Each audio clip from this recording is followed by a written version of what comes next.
Bienvenidos a una caminata por la historia bíblica por el pastor Colin Smith.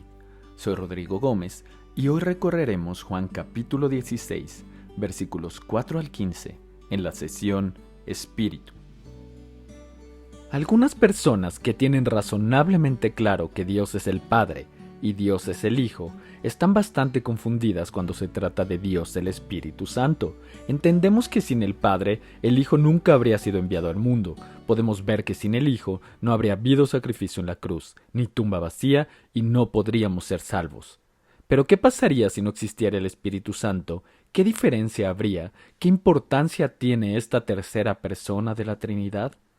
Imagina a un hombre increíblemente rico. Se llama Stavros y a lo largo de los años ha acumulado miles de millones de dólares. Cuando Stavros muere, su abogado abre el testamento. Es un documento extenso, de cientos de páginas, y los beneficiarios están por todo el mundo. Hay que encontrar a cada uno de ellos y comunicarles el legado, y según los términos del testamento, hay que llevar a cada uno de ellos a la casa de Stavros para que reciban lo prometido. El abogado tiene mucho trabajo por delante. La Biblia nos dice que Cristo ha comprado una maravillosa herencia para nosotros. Mediante su muerte y su resurrección nos ha abierto el camino para reconciliarnos con Dios y entrar en la vida eterna. La voluntad de Dios ha sido firmada por el Padre y sellada por el Hijo, pero lo que ha sido firmado y sellado todavía tiene que ser entregado. Una cosa es que se ofrezca un don y otra que se reciba ese don. Y todo lo que Cristo ha hecho sería inútil y sin valor para nosotros hasta que recibamos lo que Él ofrece. Entonces, ¿cómo se nos puede entregar la voluntad de Dios? La respuesta es por el Espíritu Santo. El Espíritu Santo trae lo que Jesús ha logrado en la cruz y lo aplica personalmente a nosotros. Sin el Espíritu de Dios, la salvación seguiría siendo solo una posibilidad teórica, pero nunca sería una realidad para nadie. Si no existiera el Espíritu Santo, nadie llegaría al cielo. Sin el Espíritu, todo lo que Jesús ha hecho sería como un testamento que nunca se leyó, un regalo que nunca se abrió, una herencia que nunca se disfrutó. El perturbador de la paz de Dios.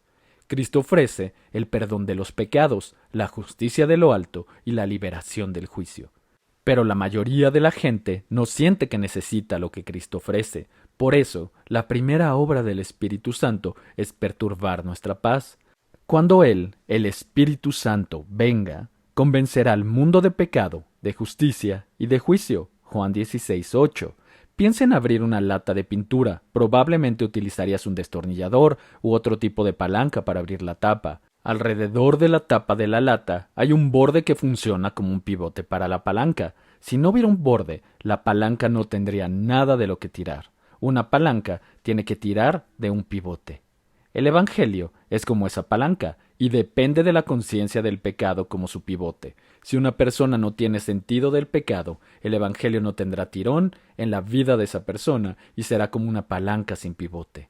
El Evangelio funciona cuando el Espíritu Santo crea un sentido de pecado dentro de nosotros, y es por eso que su primer trabajo es perturbarnos al convencernos de pecado. Descubrir tu pecado es el primer paso para encontrar la paz con Dios. Los tres despertadores de Dios. La primera obra del Espíritu Santo es mostrarnos lo que está mal, para que veamos nuestra necesidad y estemos dispuestos a escuchar el Evangelio. Esto nunca es cómodo, a nadie le gusta que lo despierten cuando está durmiendo, pero si su casa está en llamas, estará agradecido con la persona que le avise. El Espíritu Santo nos molesta, no porque esté en contra de nosotros, sino porque ve la posición en la que estamos, y nos ama demasiado como para dejarnos ahí. Tiene que salir de donde estás. ¿No ves el peligro que corres, el pecado y la justicia y el juicio? No puedes quedarte ahí.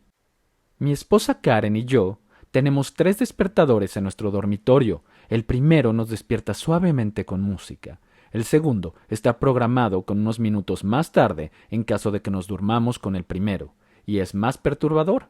El tercero está programado aún más tarde y es el último recurso si todo lo demás falla. Hace un sonido horrendo y el día comienza mucho mejor si nos levantamos antes de su ensordecedor estallido. Dios tiene 3 maneras de interceptar el pecado en la vida de una persona. Se podría pensar en ellas como 3 despertadores.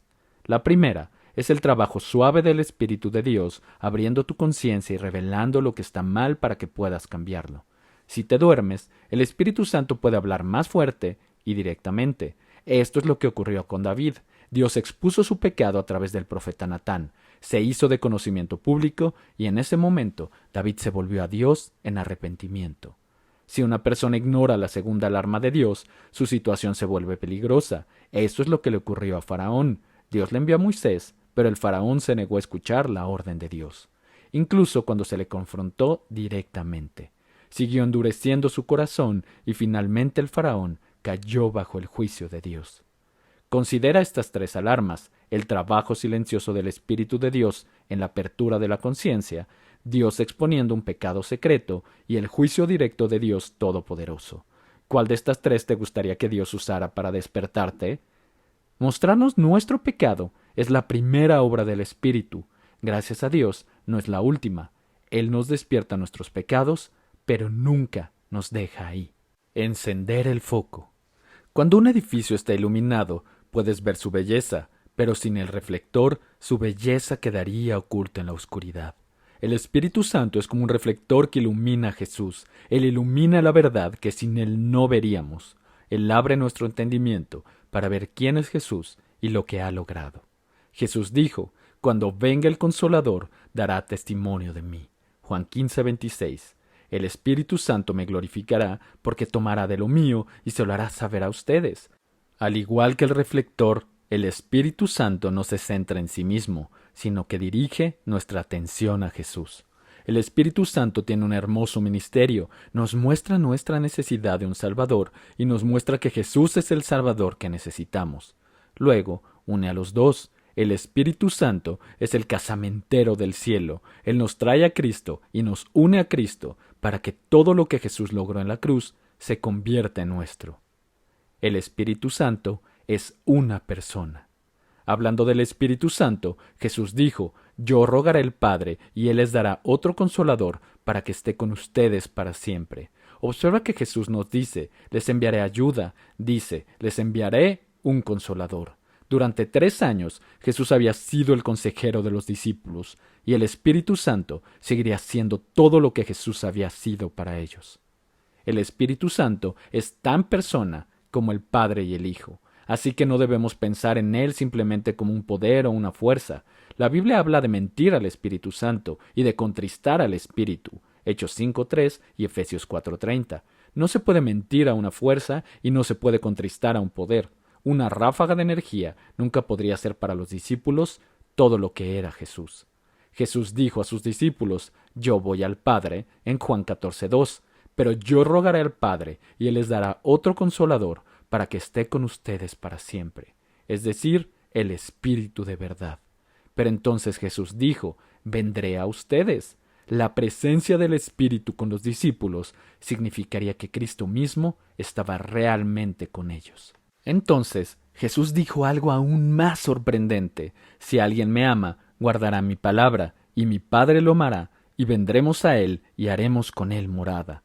Así pues, donde esté el Espíritu, tanto el Padre como el Hijo harán un hogar. No se puede conocer al Padre sin el Hijo, ni al Hijo sin el Espíritu. Es a través del Hijo que el Padre se ha dado a conocer, y es el Espíritu Santo quien nos lleva a Jesús. En y con. Jesús utilizó 2 palabras para describir nuestra relación con el Espíritu Santo: mora con ustedes y estará en ustedes. El Espíritu Santo está con nosotros. Aquí hay una distinción, así que no caigas en la trampa de confundir lo que piensas y dices con la mente del Espíritu. Los cristianos sabios permitirán que otros prueben lo que decimos. El Espíritu está con nosotros y a menudo necesitamos que nos corrija. Jesús también dijo que el Espíritu estaría en los discípulos. Aquí hay una unión. El Espíritu es más que un mentor que nos muestra lo que debemos hacer y luego nos deja hacerlo. Él habita en nosotros y su presencia hace posible la vida cristiana. Jesús dijo: les conviene que yo me vaya, porque si no me voy, el Consolador no vendrá a ustedes. Pero si me voy, lo enviaré. Juan 16:7. Esto significaba claramente que los discípulos que habían estado con Jesús durante 3 años recibirían más. Jesús había estado con ellos, pero ahora, por el Espíritu, estaría en ellos. Es natural que pensemos que tenemos menos que los primeros discípulos que siguieron a Jesús, pero los creyentes cristianos tienen más.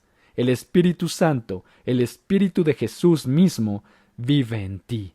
Eso es más, no menos. Esto es lo que descubrimos hoy. Dios el Espíritu Santo es la tercera persona de la Trinidad, y su ministerio es central para nuestra salvación.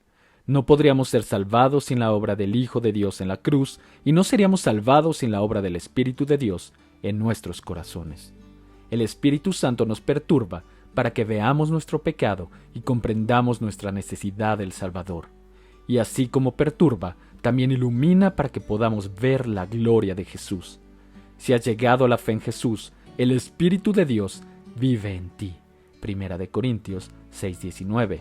Así que no digas nunca que no puedes cambiar. Esto fue una caminata por la historia bíblica por el pastor Colin Smith. Soy Rodrigo Gómez y espero que nos acompañes en la próxima parada de nuestro recorrido. Para más recursos de Abre la Biblia, como el programa de enseñanza del pastor Colin Smith, libros digitales y otros recursos para hacer crecer tu fe, visita abrelabiblia.org.